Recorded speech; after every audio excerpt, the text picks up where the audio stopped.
Армысыздар, құрметті қауым, қадірлі қатысушылар, құрметті қонақтар. Баршаңызға Еуразия ұлттық университетінің қонақжай шаңырағында қош келдіңіздер дейміз. Dear colleagues, esteemed graduates, honored guests, today we are hosting a truly special event within the framework of our university executive MBA program. We are honored to welcome a distinguished expert in corporate governance, a member of board of directors of Institute of Directors, Freedom Holding, Mr. Philipp Vogeleer. Philipp Vogeleer is a recognized leader with extensive experience in top companies such as Vodafone, Orange, Samamita, as well as in the board of major international organizations. Today, he will share with us the insights on the modern challenges and best global practice in corporate governance. Before we begin the lecture, I would like to give the floor to our distinguished guests for their welcoming remarks. First, let me give the floor to our Vice Minister of Science and Higher Education of Republic of Kazakhstan, Sheglova Dinara Renatovna. Please, the stage is yours. Thank you. Good morning, everybody. Dear Mr. Vogeleer, it's a great honor to attend your lecture today in Gumilov Eurasian National University, actually my alma mater university.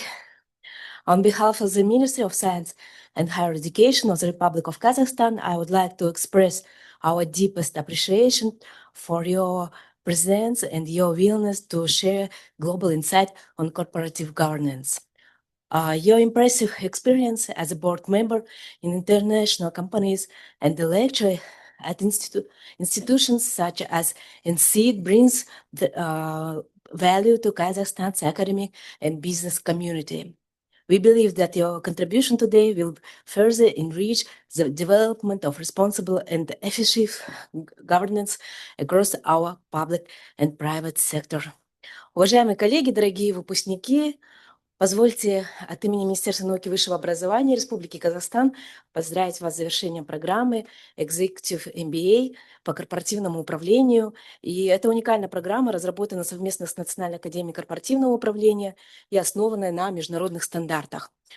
Институт of Directors Великобритании охватывает стратегическое операционное управление ECG, устойчивое развитие, цифровую трансформацию и многое другое. Полученные знания и компетенции позволят вам вносить системные изменения, формировать зрелую культуру управления в организациях и вносить свой вклад в развитие экономики Казахстана. Желаем вам успешной профессиональной реализации, новых достижений и активного участия в трансформации управленческих практик страны. Спасибо. Thank you, Dinara Renatovna.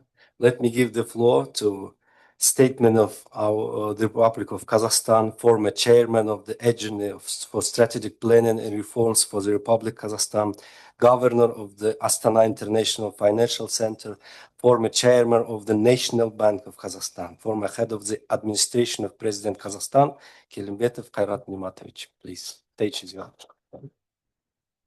Спасибо большое. Я тоже хотел, уважаемые дамы и господа, уважаемые руководители Евразийского университета, хотел поблагодарить вас за создание и поддержку программы Executive MBA по корпоративному управлению, поблагодарить Министерство за поддержку этой программы.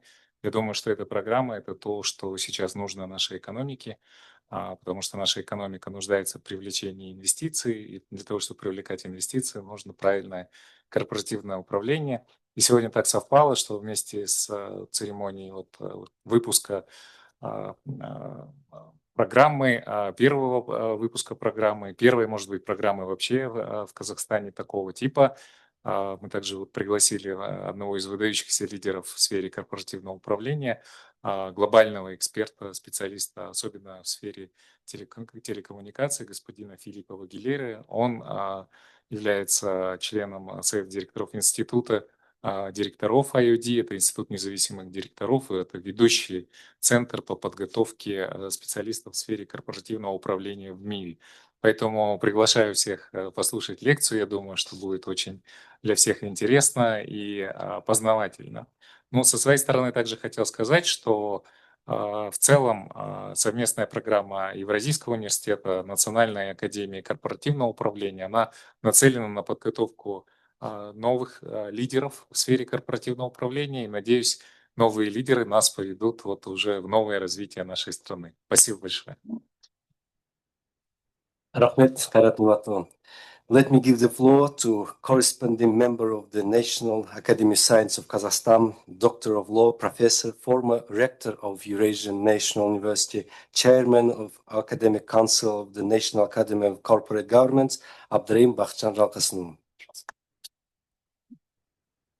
Саламатсыздар ма, құрметті қонақтар, қадірлі жоғары мәртебелі қонақтарымыз, ең біріншіден сіздерді мынау Қазақстанның ең беделді университетіне келген қадамдарыңыз құтты болсын дегім келеді.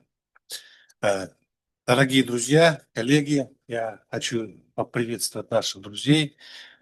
И хочу отметить два момента, важных момента, на мой взгляд, которые показывают сегодняшнюю уникальность нашей встречи. Первое. Вы сегодня являетесь свидетелями, живыми свидетелями, когда глобальный бизнес в лице нашего уважаемого гостя приходит в глобальный университет, которым является Евразийский университет. Поэтому это уникальное сочетание, когда два игрока. Первый – это представитель глобального бизнеса, глобальный экспорт, господин Вогелер, выступает в Евразийском университете с публичной лекцией. Это говорит о том, что Евразийский университет вышел на глобальный уровень позиционирования как университет, который тесно работает с глобальными игроками в современном мире. И второй фактор – это уникальная коллаборация, которая стала возможна благодаря воле двух людей. Это ректора Евразийского национального университета профессора Садыкова и председателя попечительского совета Национальной академии корпоративного управления доктора Келимбетова. Поэтому эта программа сегодня показала свою жизнеспособность, и первый выпуск, более 40 человек сегодня получат свои дипломы. И вот лекция господина Вогелера еще раз покажет вам, что вы сделали очень верный выбор, и следующая ваша карьера будет развиваться уже по глобальной траектории. Я еще раз хочу поблагодарить господина Вогелера, уважаемого Кайрата Нимача, руководство Евразийского университета за то, что оно предоставило такую уникальную возможность нашим слушателям, гостям, которые сегодня участвуют, гостям, которые участвуют через Zoom, прикоснуться к современным трендам глобального управления. Потому что мы, Казахстан, страна современная, страна динамичная, поэтому мы обязаны быть в тренде тех инноваций, которые есть в корпоративном управлении. Спасибо. Rahmet, Bakhchan Жалқасынов. Now we can start our lecture. The floor is yours, Mr. Vogeleer, please. Thank you very much. I am going to read a bit and I'm going to then talk openly, if that's okay with you. I would like to share about probably 10 points that I think are relevant to you as you enter into this new chapter of your university. But let me start with this. So, dear colleagues and participants, I would really like to say that it's a privilege to join you today and address a room full of highly accomplished and forward-thinking professionals, executives, board members, academics, corporate secretaries, entrepreneurs, experts, who are all shaping the future of governance in this region. I would like to extend particular thanks to the people first who made me visit the wonderful museum you have downstairs. I'm a lifelong lover of education. I have a series of degrees. I won't name how many because one of my colleagues here will then tell me that I brag about them.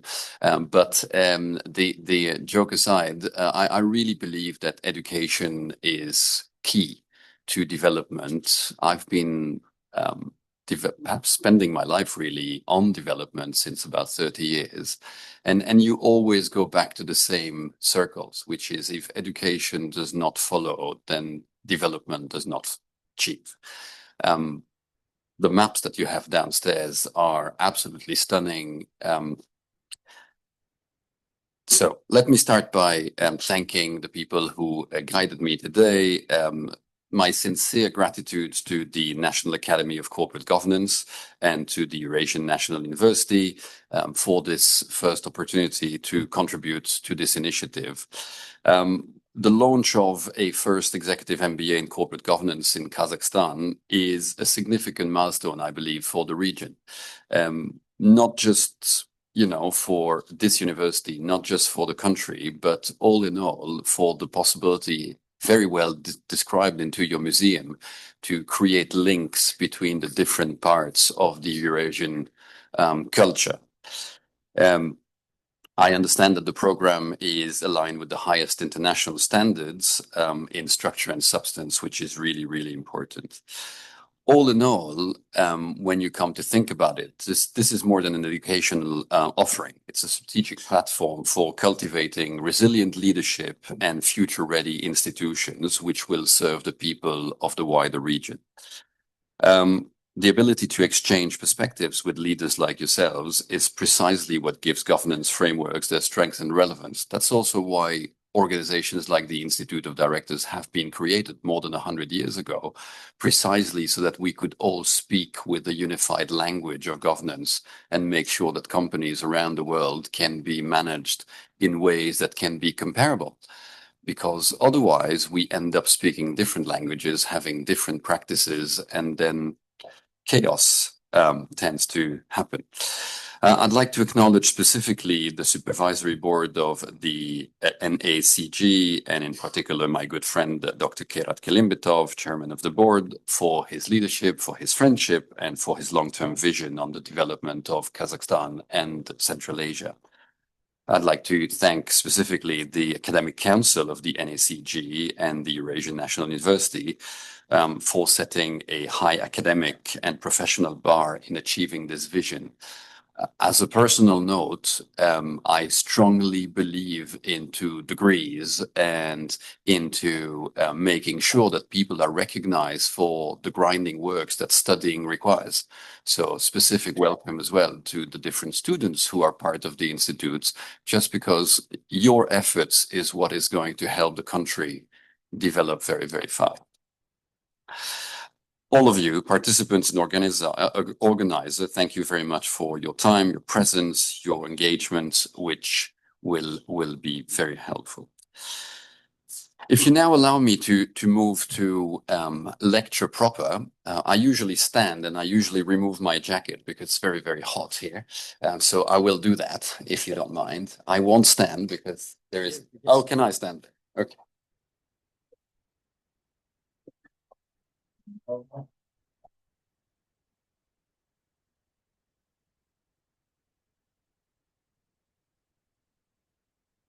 Thank you. I feel much better this way.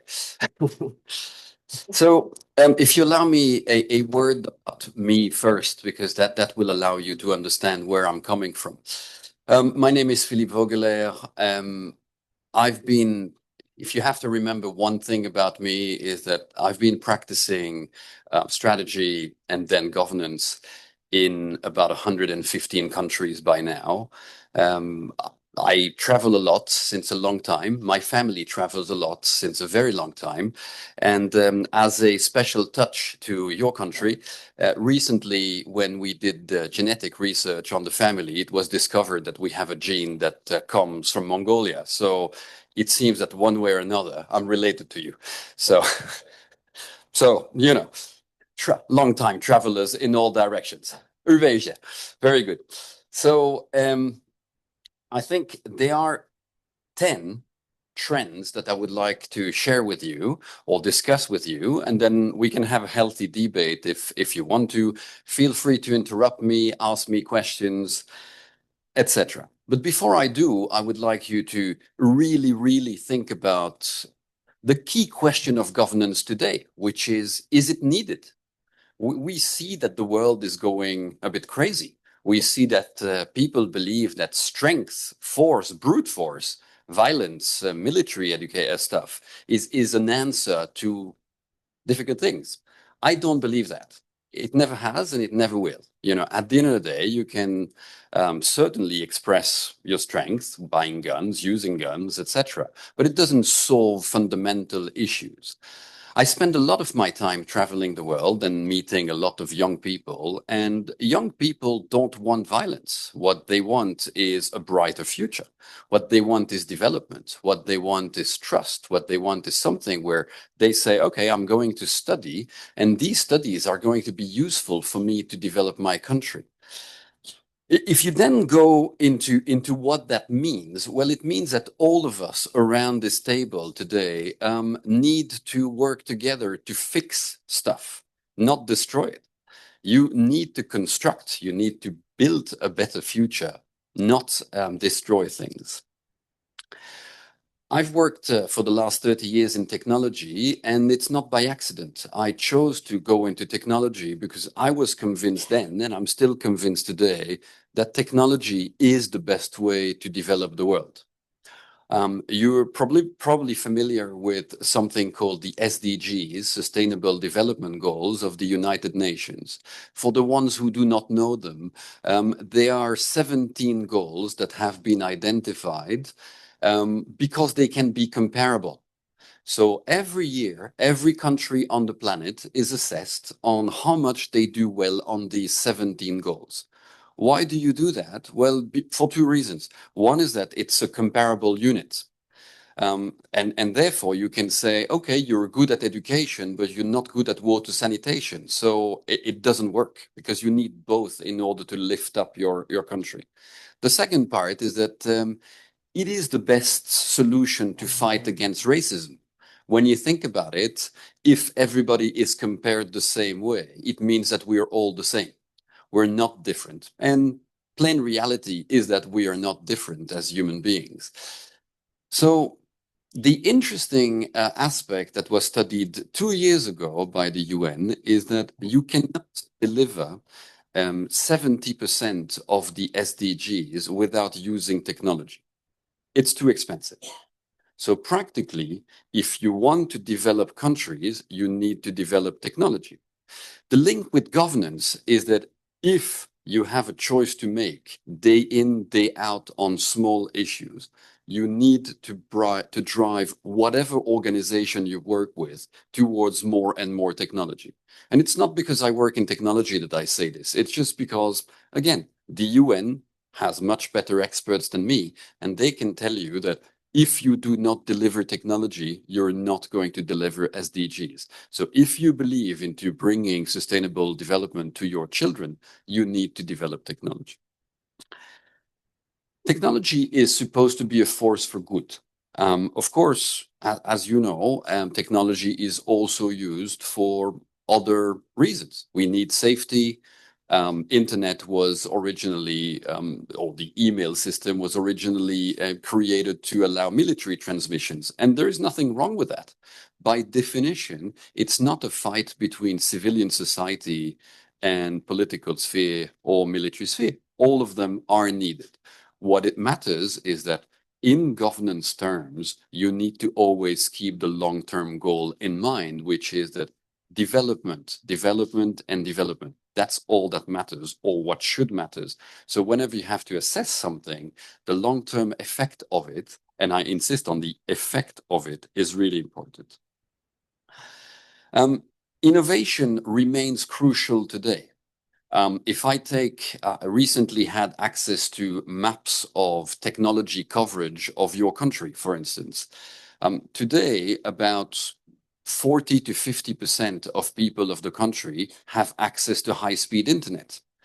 But we know, for instance, that you cannot do, for instance, education without access to high-speed internet. It just doesn't work. You can't do digital medical without high-speed internet. You can't, nothing works if you look at the generations of mobile, 2G, 3G, 4G, 5G, nothing works if you don't have 4G because it's not stable enough. Which basically means, and that's the link to governance here, which is that unless people like you insist on making sure that it is the result that is being calculated in everything that gets done, then that result is not achieved. So practically, what I'm meaning here is that it's all good to say, I've seen plenty of development plans around the world that say, we are going to achieve this, or we are going to achieve that. But reality is that you need to make sure that progress gets to everybody. So all the people in a given country or in a given region should be having exactly access to the same progress. And to be fair, it's nothing to do with Kazakhstan. It's the same in all countries in the world. People usually in the large cities have access to more progress than people outside of it. This is something that needs to change.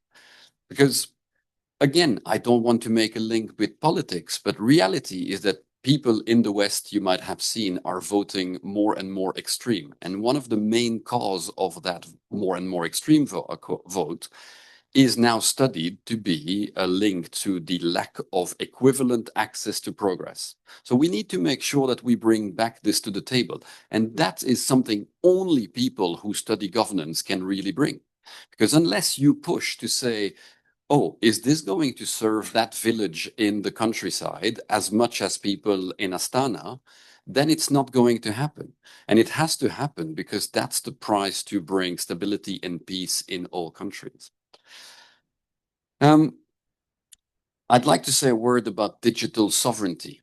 I think digital sovereignty has become something very, very important around the world. For the ones who don't know what it is, it basically means when you develop a service, if that service is based in a foreign region, you need to be sure that you can have access to that service without encumbrance. Practically, if any of you uses a messaging service like WhatsApp, you need to be sure that you can use WhatsApp, even if a certain president or another president is in power in a given country. We have seen recently around the world certain governments deciding to limit the usage of messaging service to foreign countries. For instance, a judge in Europe had its access to his email system blocked by a foreign president because the foreign president did not like the investigation that judge was making. This is, of course, very, very dangerous in terms of governance, because when you buy a product like an email service or a messaging service, you want to be sure that you are going to have access to that service no matter what, which basically means big opportunities for countries like Kazakhstan or the region of Central Asia. As we can see in the corridors in this university, you cannot replace maps. Maps exist. Central Asia is in the center of the planet. That's just a fact of life since always. If the different regions of the world are de-unifying, if they are separating, and if you know at the same time that there will be a strong push for digitalization and a strong push for localization of digital, then that creates a unique opportunity for countries like Kazakhstan to say, let us be in the middle and let us create services that will be accessible to all parts of the world without encumbrance. This is a very, very big business opportunity, but it's also a very, very big a governance opportunity, because it allows you to project yourself as much bigger than what the countries are in terms of population. So very important point to keep. Which leads us to consistency. Years ago, I was tasked with helping to negotiate the type of Chinese equipment versus Western equipment that you can buy in technology to build networks. Not just me, of course, I was part of a very wide force. Now, the interesting bit is that the conclusion of that discussion years ago was that the best way to have stability into technology is to buy from multiple vendors. So you buy some in the West, some in the East, some in Central Asia, some wherever you want, but you buy a mixity of things so that you're not dependent on one supplier. Now, recently, during the Ukraine war, an event happened, which is that US planes stopped projecting data or sending data to Western allies. And all of a sudden, the West realized that you can stop the transmission of data to Western allies. And that led to a military conversation, which was about, should we buy planes only from one source, or should we also buy planes from different sources to be able to have the thing? If you apply this in technology in general on the civilian society, and if you apply this into governance, what you see is that very logically, countries should also buy software from different sources, because that way they manage to be sure that they will always have access to software. This, again, is a very, very good segue into governance, which is governance is not about just big principle, people. It's about day-to-day application of process. It's about making sure that decisions are happening in an intelligent way, that people have checked that their normal biases, that their natural mistakes are not going to be done. For instance, if you need to buy software or hardware, like the computers I see on these screens, maybe you need to think about, oh, over the next 25 years, these software are going to work. Am I taking a risk if I buy from a certain supplier versus not buying from a certain supplier? Again, the answer somehow does not really matter. The process of checking that your reasoning works on the long term is what makes governance fantastic.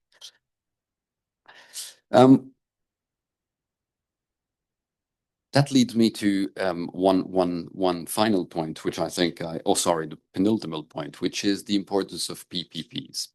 I'm a strong believer in public-private partnerships, always have been. I've signed many of them over the years in the different regions of the planet.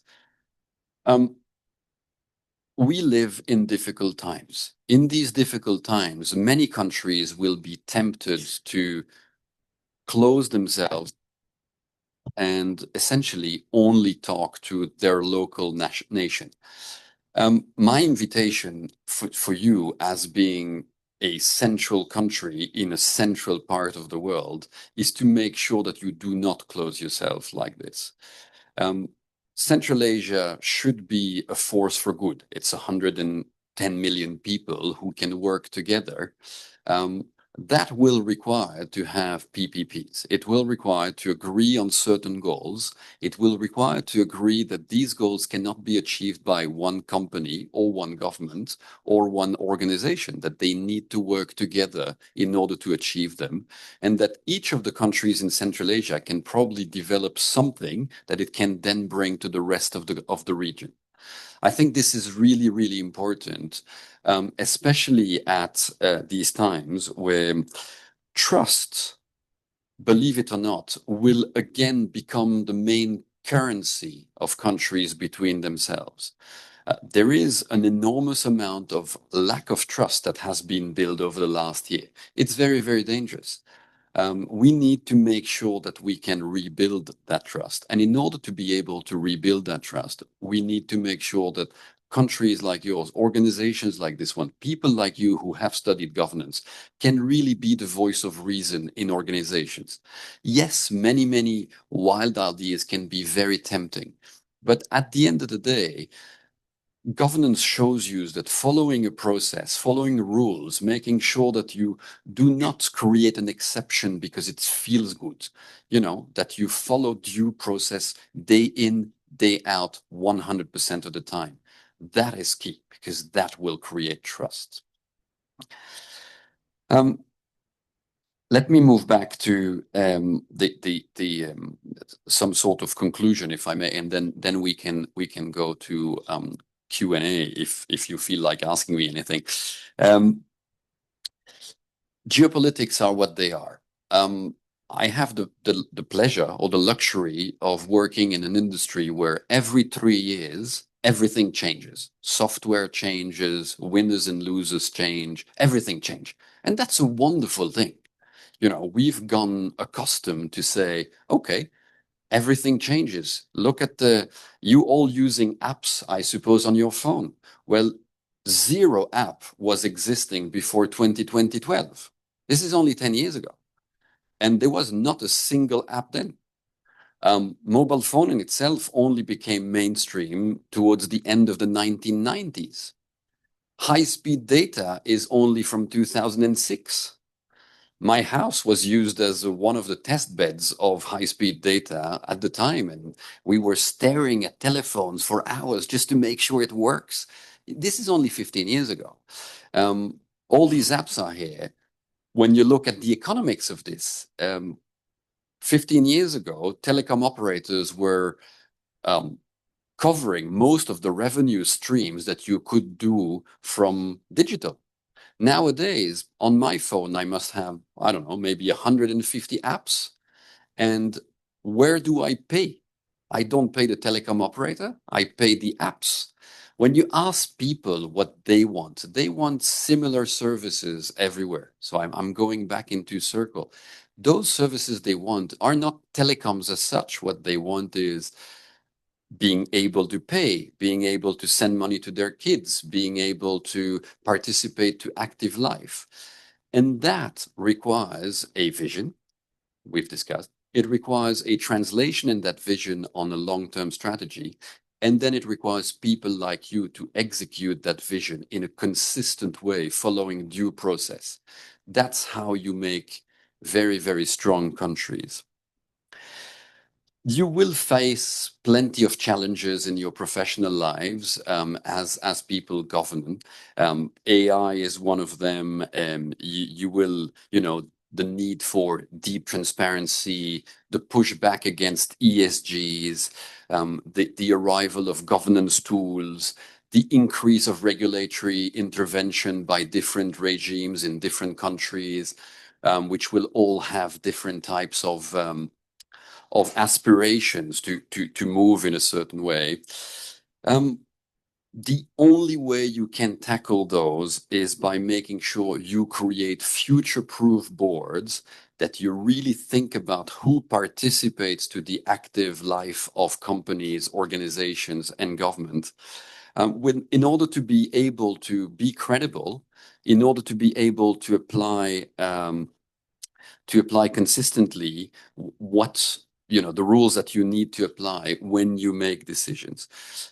When you do that, you will discover that effective governance is not a trend. It's a crucial, essential infrastructure of today's world.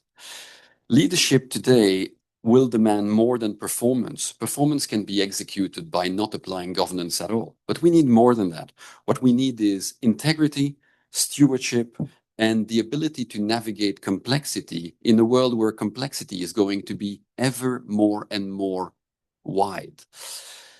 The organizations that will lead the future are those that will be able to adapt global governance and to adapt that to local realities with clarity, courage, and competence. This degree that you're having is giving you those tools. So I wish you all the best for your practice in the future. Thank you very much. Thank you so much, dear Mr. Vogeleer. Now, our dear guest, we can ask the question to our esteemed guest. Құрметті қатысушылар, қонағымызға сұрақтар қоюға болады.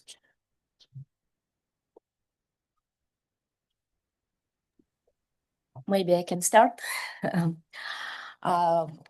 Thank you very much for your lecture. And I have some questions, and I just noticed for myself. From your position as an independent director in global companies, what forms of collaboration with universities and research centers do you consider most effective? For example, maybe for our country, and how can a large corporation be better engaged in science and education initiatives? Actually, that's a very big problem in our country. Thank you. Thank you. These are crucial questions. For the audience, I forgot to mention, I sit as a non-executive director in companies in Japan, in the US, in the UK, in Europe.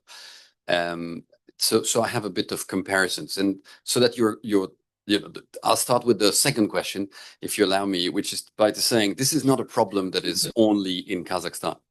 This is a problem that you see around the world, which is because of liability, because of legal pressure, because of plenty of reasons, companies tend to retrench from the academia as we speak. So companies say, oh, but can I really share this confidential data with the university, or is it going to be too risky?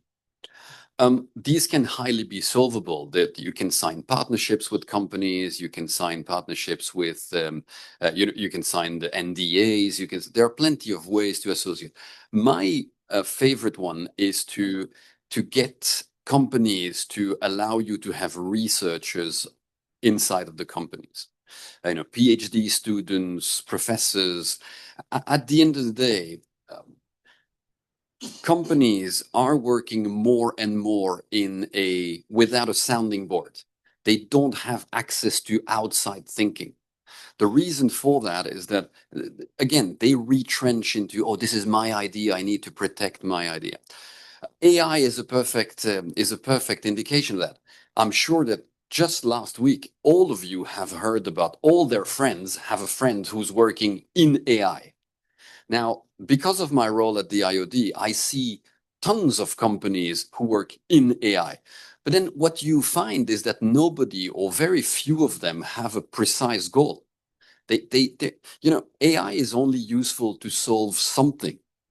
And believe it or not, universities remain the best way to define what is that something.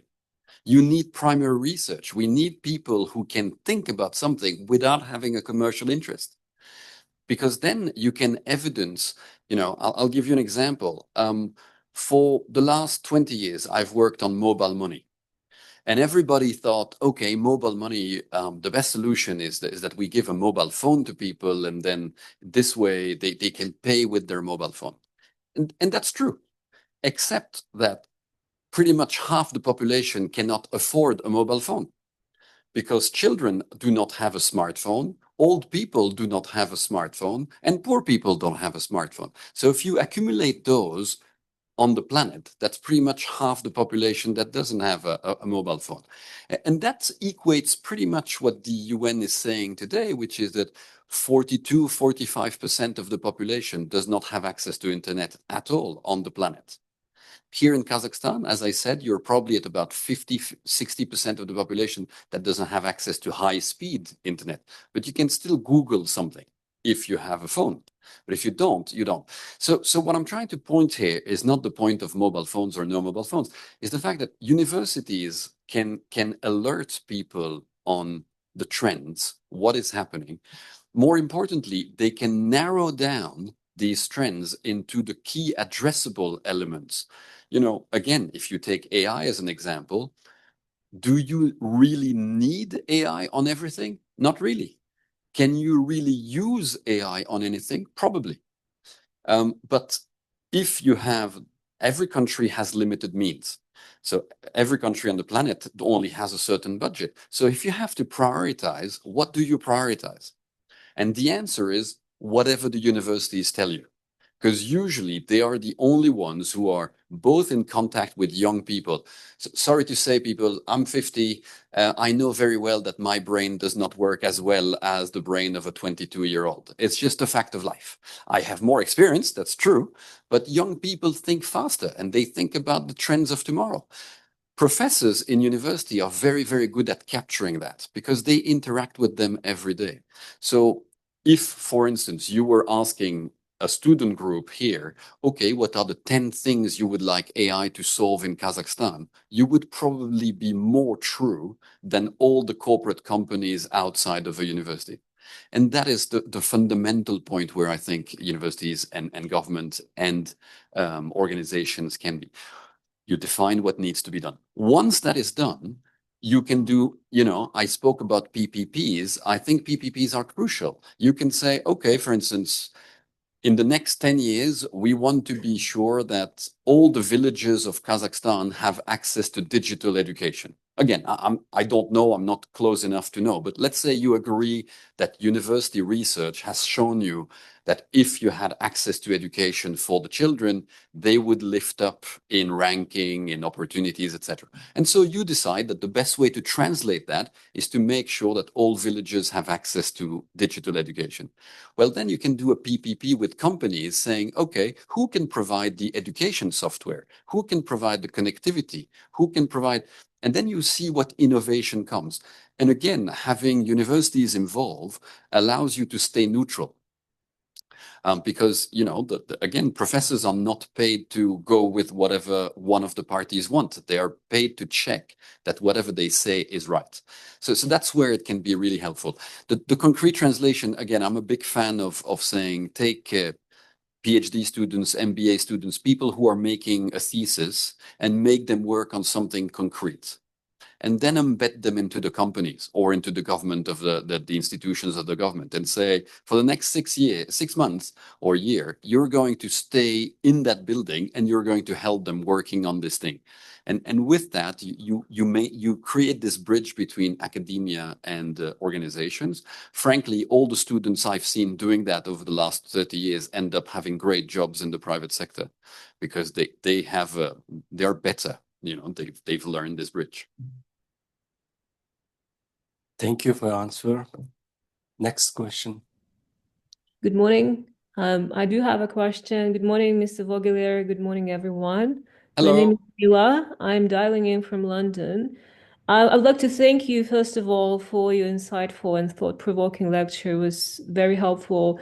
I appreciated your framing governance as a language of trust and openness and cooperation in today's, quite frankly, rapidly evolving and unstable environment. I also would like to thank the National Academy of Corporate Governance and the Eurasian University for organizing this platform of dialogue and exchange of ideas.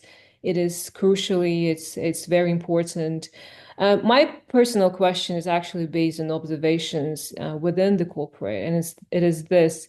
What I've noticed is that in many organizations, there is a certain structural and cultural divide between the teams that are responsible for setting up and enforcing governance frameworks, such as, you know, legal compliance or operations, versus the business or investment teams that are responsible for delivering financial performance. These groups, they often speak different languages and operate under different incentives and reward systems. So in your experience, what are the most effective strategies for bridging this divide so that corporate governance is not perceived as a constraint, but embraced as a driver for sustainable business value? Thank you. Thank you very much. Look, I'll answer at two levels.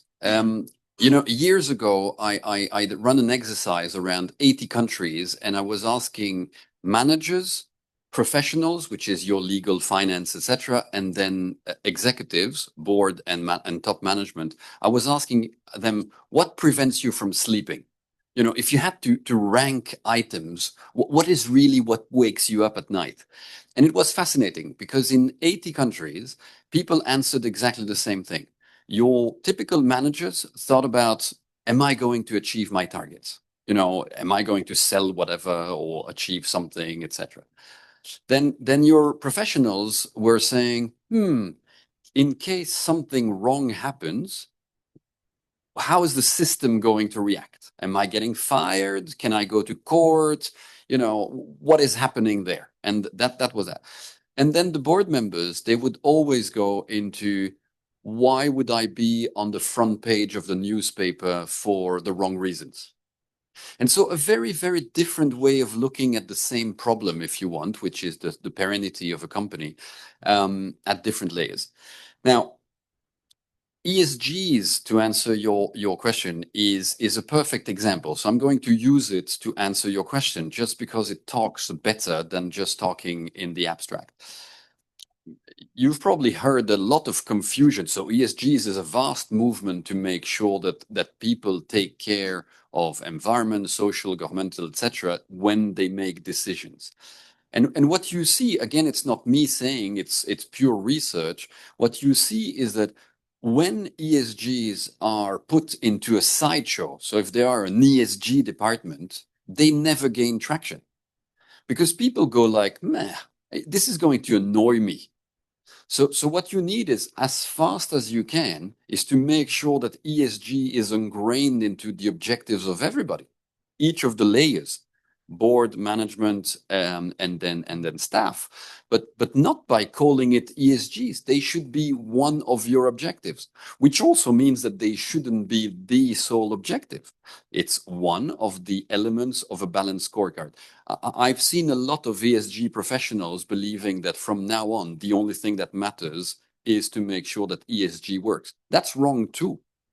So I think what I'm trying to say is, these governance elements are central, but they can be perceived as annoying by many people. And therefore, you need to make sure that they're not seen as annoying. You need to explain, and explain, top down, always from the board down, on why people do believe that a well-governed company is going to work better than a non-well-governed company. And again, there's plenty of data.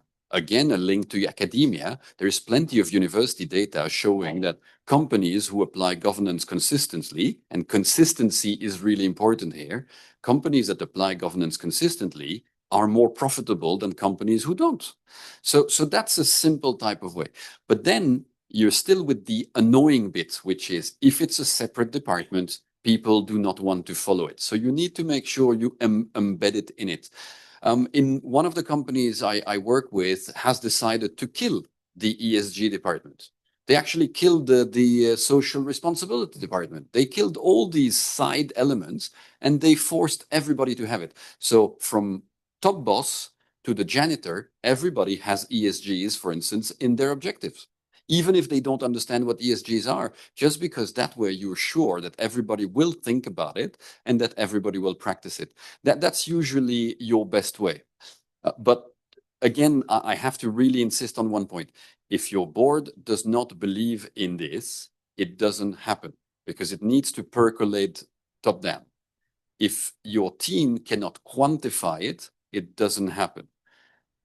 Ideally, what you have is convinced bosses. So one of you in this room who is trained, explaining to the board why it matters, why it's going to improve their profits, why it's going to make the company better, why it's going to bring better talent, etc.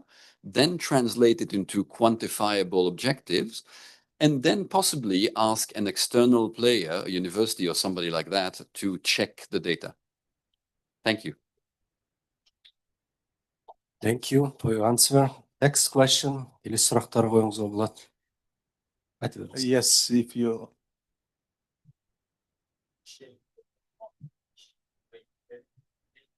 So I'm from I'm a project manager from my question is we all know like we have very remarkable experience with companies.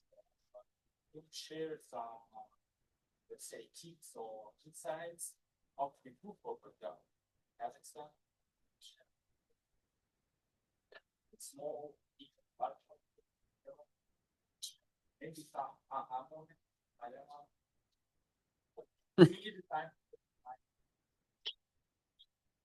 Well, this is on the record, I understand, and it's online, so it's going to haunt me for life, I suppose.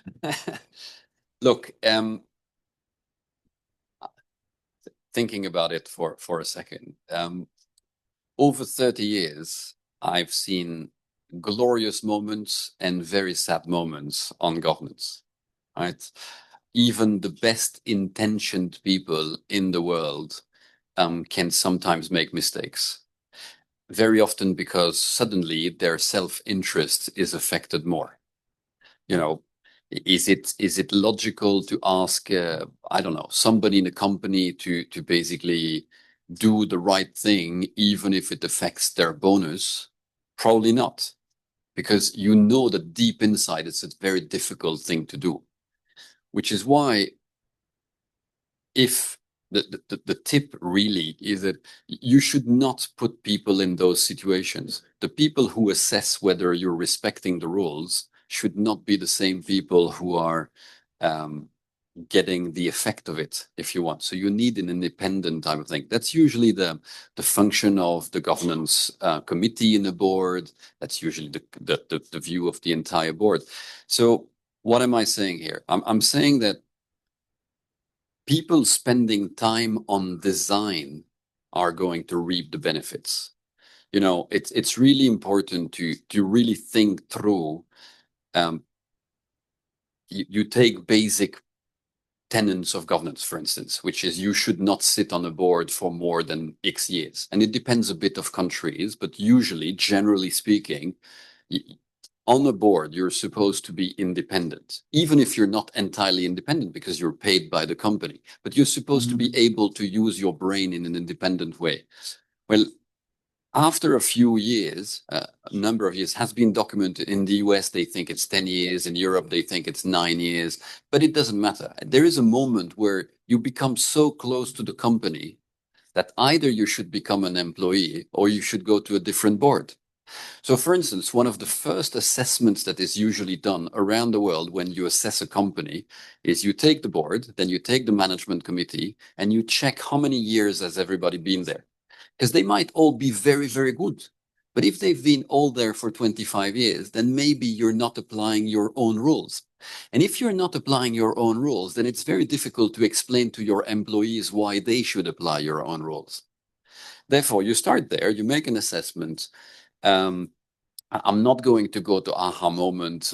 You know, by definition, I've been in war areas. I've been in very fast developing areas. I've been in places with a lot of corruption. I've been in places with zero corruption. It's fascinating to see how humans are diverse, right? But that's not the question. Your real question is, how do you bring this? Well, it's simple. Don't try to make too many rules.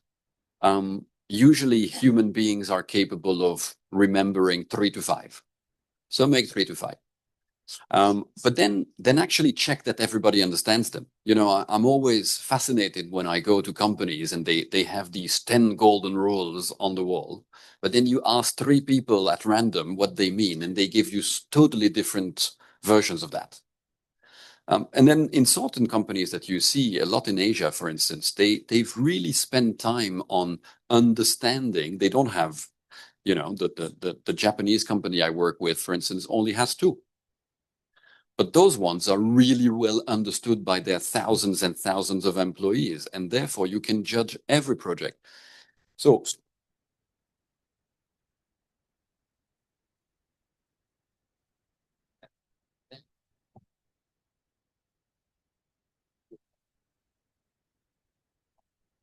people, I don't know if this mic still works, you basically ask one of the people, university, somebody inside of the company, it can be anybody, to check your consistency. You know, trust is the goal. Consistency is the way to get the trust. It's as simple as that. If you start making exemptions for certain people because he's the cousin of whatever, or because this person knows that person, or because they had lunch, or whatever, you lose your credibility vis-a-vis your employees. And if you lose your credibility, you can't change anything anymore. So it's really those 3, which is start with the top, make clear rules, apply them consistently. And if these 3 are there, I can guarantee you your companies will improve and they become national champions. Maybe one additional point is about ambition. You know, I see a lot of companies in this region who are super happy if they are good in their territory. Oh, I'll be the champion of this country. The world doesn't work that way anymore. There is a huge opportunity, as I said, to export digital solutions to different places. This university is a perfect example. Downstairs, you have all these hundreds of millions of people who are of Turkish origins.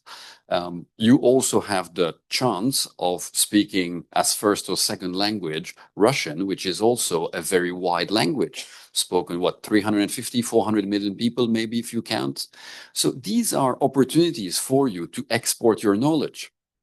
But in order to export your knowledge, you need to create a system in which exporting your knowledge is a natural thing. So for instance, when you project this university, you are already projecting it internationally. My presence is a perfect example of that. But when you project your companies, I don't hear many of your companies talking about Central Asia. I don't hear many of your companies talking about their effect on the world. And they should, because it takes time to convince people. So people will first say, okay, Kazakhstan, do I know Kazakhstan? Oh, not much. Then they will go, oh, actually, I saw that company. They are doing this product and it's working very, very well. You know, an anecdote of this, Dr. Kerat and I were in Asia a couple of months ago, and we met an Asian company, very, very impressive Asian company, which, without even thinking about it, is perfectly compatible with one of the companies we work with here in Kazakhstan. Well, guess what? You can expand because you can do a partnership with them, or you can whatever. The key point is not there, is to have this reasoning systematically. Make sure that you go to a conference and somebody says, you know, I like your product, I'd like to bring it to this place. It automatically goes back to the board. So there is a mechanism that allows you to lift up these good ideas, study them objectively, and say, okay, do we put the budget, do we put it into developing something more in Kazakhstan, or are we better off doing something else there to project the country? My advice, frankly, is whenever you could project the country, again, think about it. You're in a central place. You are from a Turkish speaking area, or, you know, which is an integrated somehow area of about 300 million people, and you speak Russian, and therefore you have another 300. That gives you access to, without effort, that gives you access to people thinking more or less like you about 500 to 700 million. So you've just gone from, okay, I'll be the champion of a company, of a country of 22 million people, to, oh, I could be the champion of a company of an area of 700 million people. That's a very big difference. All of a sudden you have access to 10% of the global population. Wow. So there is a mindset there to be built. It's not about being overly ambitious. It's about saying, okay, boards, rules, application, making that will be. Thank you so much. Please. Hello, my name is Nurlan Toyenbek, and I have a question. You know, you mentioned a lot about SDG, ESG, and corporate governance principles. All these instruments and targets works towards like not maybe unifying, but is strongly centralized instruments, and they're bringing all people in the world together. But today we can see the geopolitical situation that it looks like world is decentralizing. So how will these instruments will change in the future? How will it impact to all these supply chain disruption and how ESG, SDGs, and corporate governance principles will adapt to this new, like, let's say, if we can make it a new order. Okay, thank you very much. Three things to say, and they will be provocative. So apologies already if they are provocative. Look, the first thing to keep in mind is that there is 196 countries on the planet, not 3. Okay. You know, at the end of the day, I'm a proud European, born in Europe, blah, blah, blah, blah, blah, but we are 5% of the population globally. If you talk about the US, same thing, right? So, oh, okay, thank you. This is becoming very presidential now. What I really invite people to think about is to say, the problem of my neighbor does not have to be my problem. I'm the one making it my problem. If you look at the history, if you look at the objective history of the US, for instance, you will see that apart from the last 75 years, the US has always been self-centered. And when you think about it, I'm going to be a bit provocative here. There's nothing wrong with that. A country, by definition, should have the national interest of its own people first. Now, after World War II, the US positioned itself as this referee around the world, probably. And it seems that the US population, don't forget it's a democracy, so people have been elected that way, that the people in the US have voted for a change of tack. Maybe they don't want to be the police of the world anymore. Maybe they don't want to have wars everywhere. They're not very, very good at executing that, as we can say.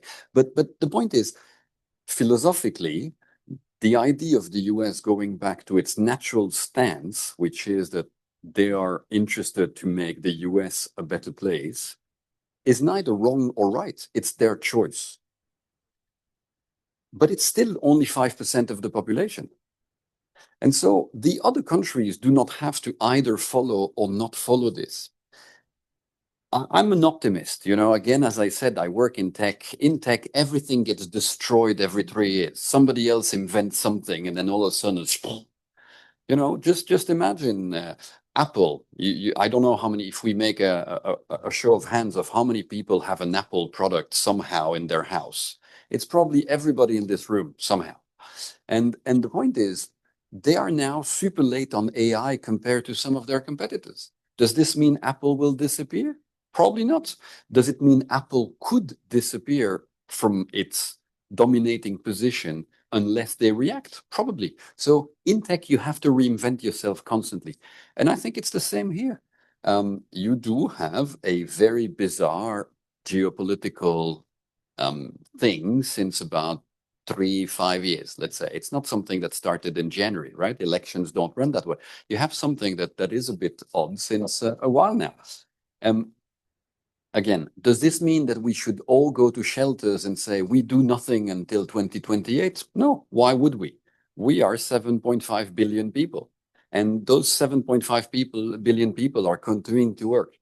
The real interesting bit to my eyes, if I'm in a country like Kazakhstan, is to ask yourself, okay, let me apply the same doctrine, which is if I think about Kazakhstan and only about Kazakhstan, how can I benefit from this change of things? And it's quite evident when you look at it that way, for exactly the same reason I gave to your colleague who's sitting there in the back, which is you have geographically a fairly unique position. People here are a mix between East and West. It's unique. There's not that many people who can be at this border. And with that, if you can evidence to the world, A, that you understand global rules, governance, ESGs, SDGs, etc. But B, that you're willing to be that bridge between East and West, that's a very unique position. Now centering back to your question on what does it mean in terms of ESGs? Well, I don't have a crystal ball with me. I only have research. And my research view would be to say, so far, honestly, apart from what you see on US news, I do not sense anybody abandoning ESGs, SDGs, etc. For a very simple reason. There is nothing else. If you want to have an objective base comparing everybody in the world, SDGs is the only one so far. And yes, we're late at achieving them. And yes, it's very sad that we're late at achieving them. But yes, they've also lifted hundreds and hundreds of millions out of poverty in the last 15 years. So by definition, if you ask me if there is a valid reason for countries to abandon them, no, on the contrary. This closing up of the US will end up creating phenomenal opportunities for others. You want to be part of those others. So if I were countries, I would double down on SDGs because I would say, okay, I hear that you've decided to do something else. But I prefer staying here because that's the logical way of doing it. You see that approach being taking place a lot in China, for instance, where you see a lot of Chinese initiatives saying, you know what, this is not just about China, it's about maintaining stability, consistency. We agree to do something, let's do something. Is that wrong? No, it's not wrong. It's self-centered. Again, it's their view that it's their interest to do it that way. I tend to agree that, in a world that goes a bit bananas, showing consistency is certainly a very good idea. So that's the choice they've made. ESG is pretty much the same thing. You know, people confuse ESGs all the time as being, is this about, you know, is this about gender parity? Is this about ecology? Is this about it's about a mixed bag of different things. Again, what it is not is about, you know, very, very detailed, localized debates. Like, you know, I don't know, should you choose your gender or things like that? These are culturally very diverse. You don't see in ESG something asking you to check if everybody is applying the same way. What you see is a rule asking you to think about it and then come to your own answer. So again, same thing. Do I suggest that to you all to keep working on ESGs very, very hard in your companies? Absolutely. You know, this attracts investment. It's pretty much 95% of global investors have between 5 and 50% of their investment criteria still today related to ESG. So not doing it means you don't have access to capital. If you want to expand, you need capital. So very simply. Now, again, will this change because the US is pushing? Maybe. Some companies have decided to change their policy. Some companies have had major backlash because they changed their policy. My advice to people is don't change your policies too fast. These, again, it's only 5% of the population which is toying with, should I change global rules or not? If the rest of the world says, we're sticking to this, you can do whatever you want, but we will stick to this, it will carry on. Maybe 10, 20% will follow them. It still doesn't change the fact that it will carry on. So I would carry on. You're welcome. Thank you so much. Any more questions? Hi. Yes, I'd like to ask one. Okay, please. May I? Please. Oh, okay, thank you. My name is Vojana, and I'm the chairwoman of the Trade Union of Railway Repair Works of the public organization Magister. First of all, I'd like to express my sincere gratitude to each of you for attending the seminar and for active participation throughout. Maybe my question could be kind of personally, but you mentioned before about top 10 golden rules of companies and etc. So I'd like to ask, what's your top three rules? Thank you. This is a very personal question, so I'll answer in a very personal way. I grew up in a family where development was considered key, and right or wrong, I kept that. So to be totally transparent with you, I joined the telecom industry because I thought when I was 18 that the telecom industry would change the world. And we have. You know, when you think about it, you know, 30 years ago, it costed about €2 to be able to call 1 minute your loved ones. A telephone was costing something, the cheapest telephone, if I remember well, when I started, was something like €2,000, and it was 5 kilos. I really thought that miniaturization, technological evolution, etc., would allow people to talk together. And to be, if I can share this anecdote, 20 years ago, I was part of a study with one of my companies, and we asked people in 166 countries what they were using their telephone for and when. And every single person on the planet was using their telephone to call the same people at the same time to say exactly the same thing. Honey, I'm late. Boss, I'm late. What should I bring as flowers? Whatever it is. But we all say the same exact things around the world. So for a development person like me, I was really avenged in this because I went like, you know what? I've always been profoundly anti-racist in my life. And you know, just seeing that what I thought was true, which is that we're all the same, was just reality. So this leads to views. One of the companies I work with has my favorite rule, which is every project should be doing the world a better place. And, you know, I can guarantee you that they verify that every project is going to make the world a better place. And if it's not, or if you can't evidence why it's going to improve it, they don't do it. So that's my first rule. The second part is whether people like it or not, 50% of mankind are men and 50% of mankind are women. Therefore, my second rule personally is that I want projects and companies to be I'm not asking to achieve, but aiming towards gender parity. At the end of the day, it's very, very, very important for commercial reasons. Half of your clients are women, so by definition, you want to treat women well, but not just for commercial reasons. Mankind is stronger if we have gender parity, and therefore, my second personal goal is this project, is this company really strong on this? Are they willing to go the extra mile? Again, proven right by research. It's now evidence since years that apps that are developed by mixed teams, so men and women together, are 30% more profitable than apps that are developed by either men or women alone. Just that is a good reason in tech to think about it as being the logical thing. So that's my second rule.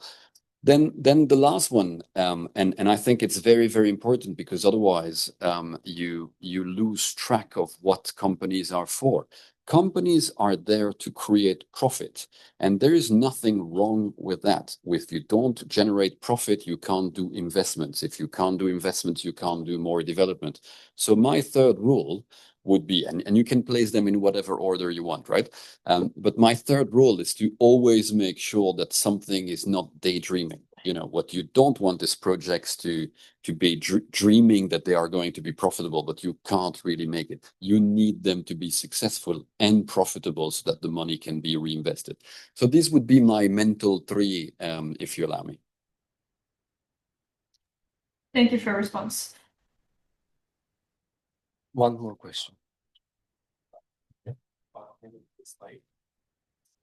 Nice to meet you.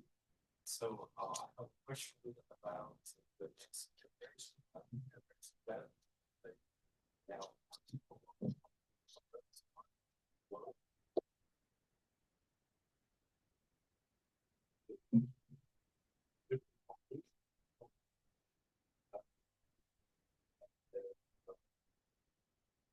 they prioritize flexibility. They are not talking like we asked. Work-life balance, purpose-driven work. They think they approach to both employment, so the practice conflicts of or it's the best.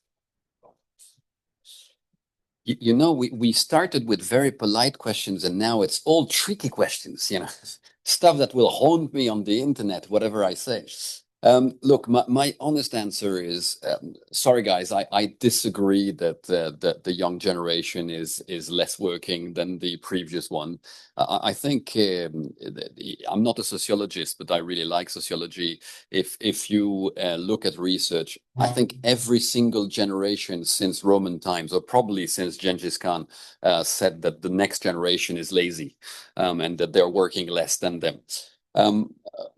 Joke aside, what the young generation is, and you know, I have 3 kids of that generation, but beyond that, I teach, so I see young people, they are very, very driven. This obliges company to reinvent what makes these kids be driven. What I can tell you is that, again, this is based on facts, which is when you find a motivation that is not just coming to work to sit on a chair, then they are very, very driven and they work very, very hard. The companies who fail to do that because they say, I sat on that chair, so you should be happy sitting on the chair. Frankly, they fail to keep them.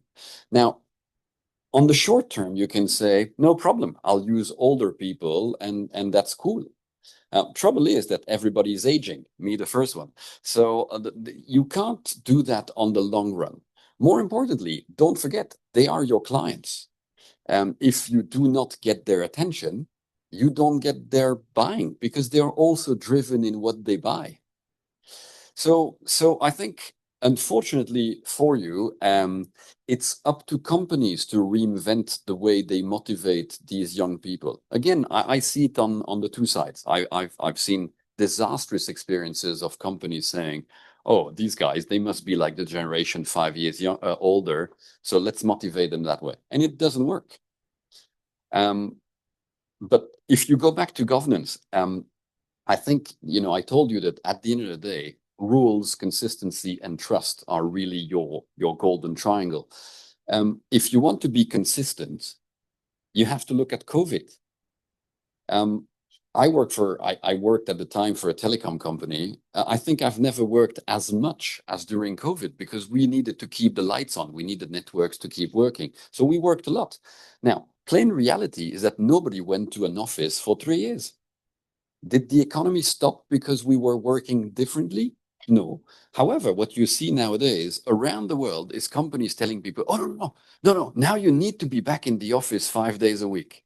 And that young generation who said, "Hang on for a minute, I had to study at home," which I hated because I wanted to be with my friends.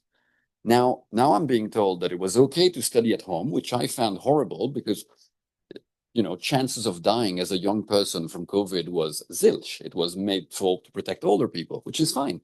But the key point is they've seen that they have been asked to sacrifice themselves during study time to work in a certain way. And then all of a sudden we tell them, "Oh, by the way, now you work." It's still work for them. It's still spending 8 hours a day doing something. But nowadays working at distance doesn't work anymore. If you think about it profoundly, it's not consistent. It's illogical. So if you have a young population that is very values driven, that wants to understand why you ask them something, and your explanation is weak, you're not going to get engagement. And if you don't have engagement, you're going to fail as a company. So that's really my point, which is saying, "Oh, they are different," is not going to help you at all. What you need is to adapt the way you work in order to motivate them. Because again, when they are motivated, they are brilliant. That's the key point. Thank you. I have a question. Philip, 15 years ago, I would say external affairs, public affairs, or this, were my that from outside as the out. What you frequently explain to the audience is about keeping this consistent trying.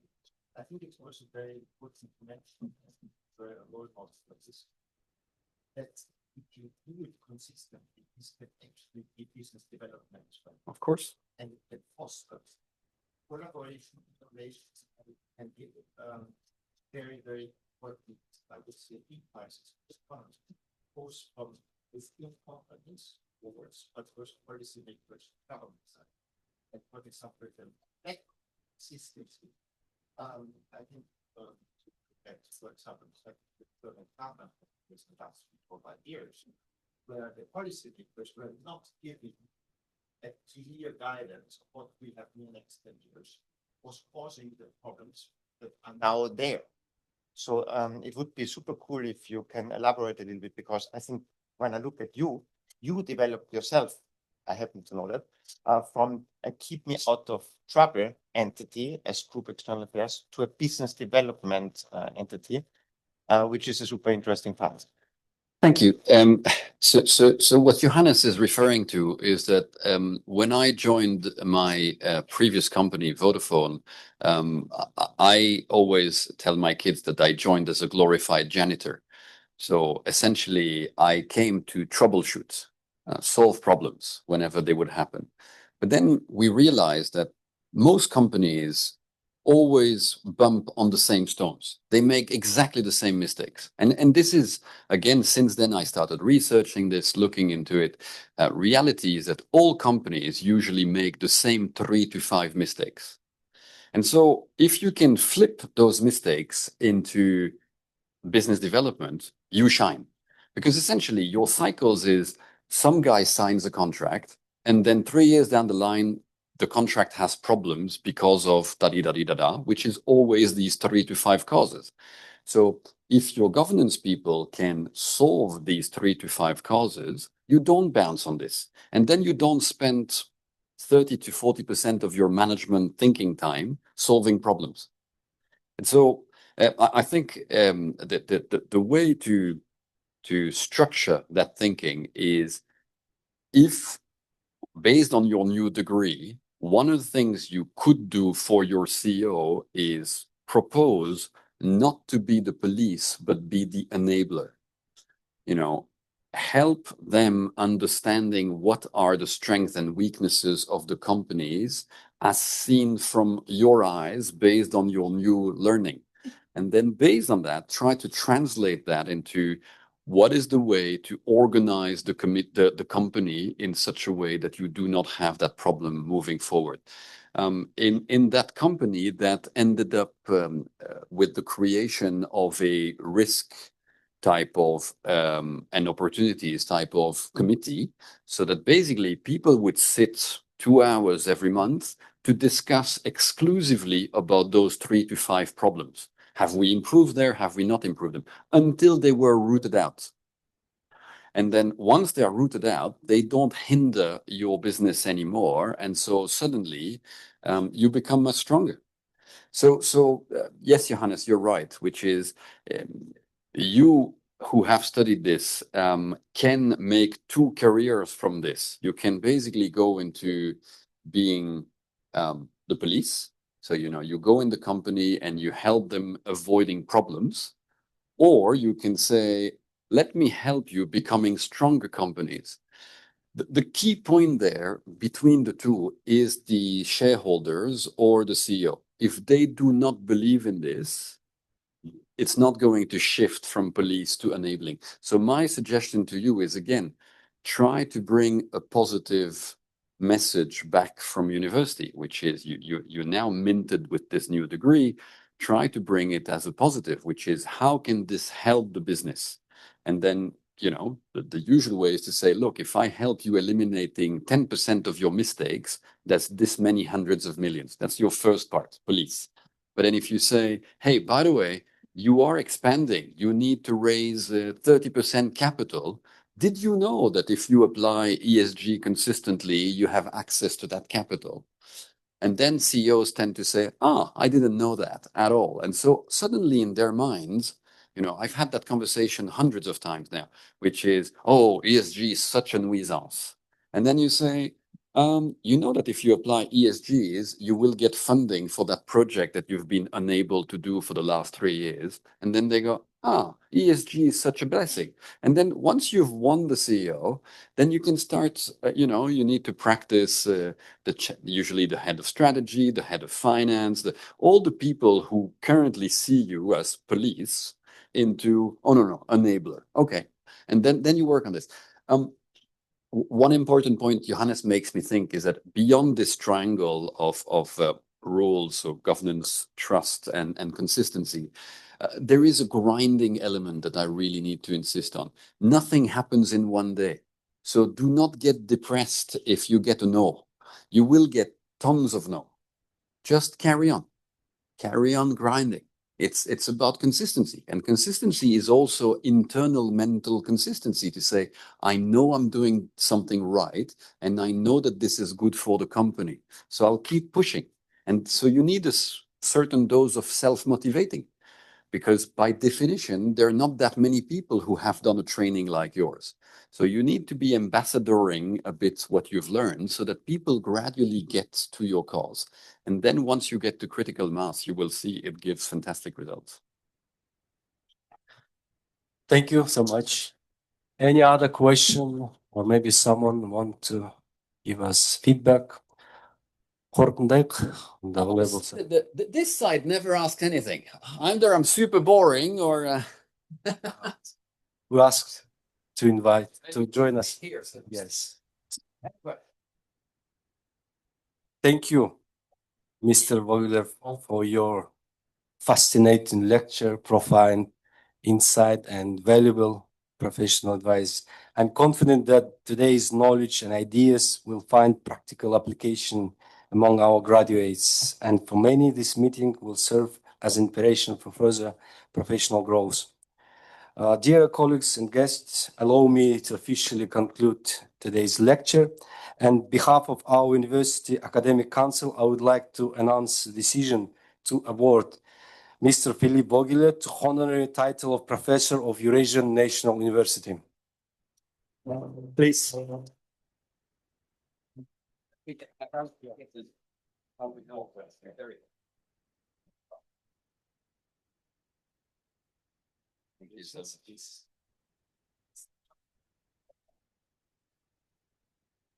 Now I can.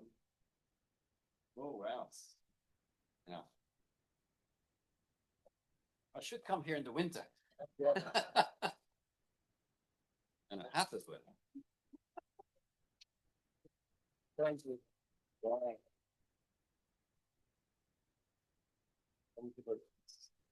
Thank you very much. As a professor, we can say a few words to our community.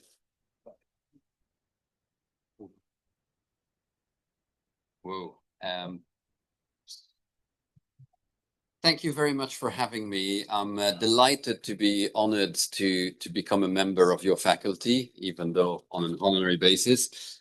I wish you all the best. What you're doing is, to me, the most important topic you can study in university today. Seriously. You will be the voice of reason in the different companies, organizations, governments where you are. And that has never been as important as today. So again, thank you very much for having me as one of you. And I wish you all the best and look forward to have our paths crossing again. Thank you so much. And this small gift will remind you that you are our professor. Oh, Thank thank you. Congratulations. Thank you so much. Take it. With the medal? Yes, with With a medal. medal. And with our guests. Join us.